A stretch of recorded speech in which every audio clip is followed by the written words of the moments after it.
सन्मान्य अध्यक्ष महोदय, आमदार सन्मान्य अवताडे साहेबांनी जे 3 प्रश्न विचारले त्या प्रश्नांबद्दला पहिल्या प्रश्नाचं तर उत्तर आम्ही जे दिले ते सन्मान्य नानाभाऊ पटेल साहेबांनी किंवा आदरणीय भाऊंनी सुद्धा जे विचारला तोच प्रश्न आहे की या सगळ्यांच्या बद्दल जी काय आपल्याला अपेक्षित असणारं काम आहे ते सगळ्यात महत्त्वाचं म्हणजे त्या सगळ्यांना सेवेत समायोजन करून घ्यायचं.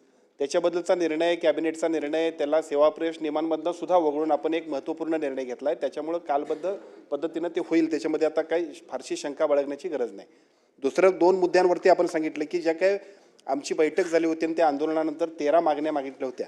त्या 13 मागण्यांमधल्या बहुतांशी मागण्या जे त्यांच्या आहेत ते आम्ही पूर्तता करण्याबद्दल त्याच वेळा आदेश दिलेत. त्यातल्या बऱ्याचशा पूर्णसुद्धा झालेत आणि त्या सगळ्या मागण्यांचा त्या सगळ्या संघटनेतल्या सगळ्यात समान त्यांचे जे काय संघटनेचे प्रमुख आहेत त्या सगळ्या मंडळींनी त्याला संमती दिली. त्या सगळ्या मागण्या ज्या आहेत त्या आम्ही मान्य केलेल्या आहेत आणि मान्यच नाही तर त्याचे निर्णयसुद्धा झालेले आहेत. आता तिसरा मुद्दा आपण जो मांडला की त्याच्यामध्ये जो काय कर्मचाऱ्यांनी आंदोलन केलं आणि त्या आंदोलनानंतर जो काय उशीर झाला त्यांच्यावरती काय जे कोण संबंधित असतील त्यांच्यावरती कारवाई व्हावी. खरं तर या सगळ्या गोष्टींमध्ये सगळ्या आंदोलनाचा मूळ हेतू होता की आम्हाला सगळ्यांचं समावेशन करून घ्यावं आणि त्यासाठीचं ते आंदोलन झालं. सरकारनं सुद्धा सकारात्मक पद्धतीने त्यांना सामावून घेतलं. त्यामुळे कार्यवाहीपेक्षा सुद्धा आता त्यांना पॉझिटिव्ह निर्णय देऊन आपण पुढे गेलो तर बरं होईल.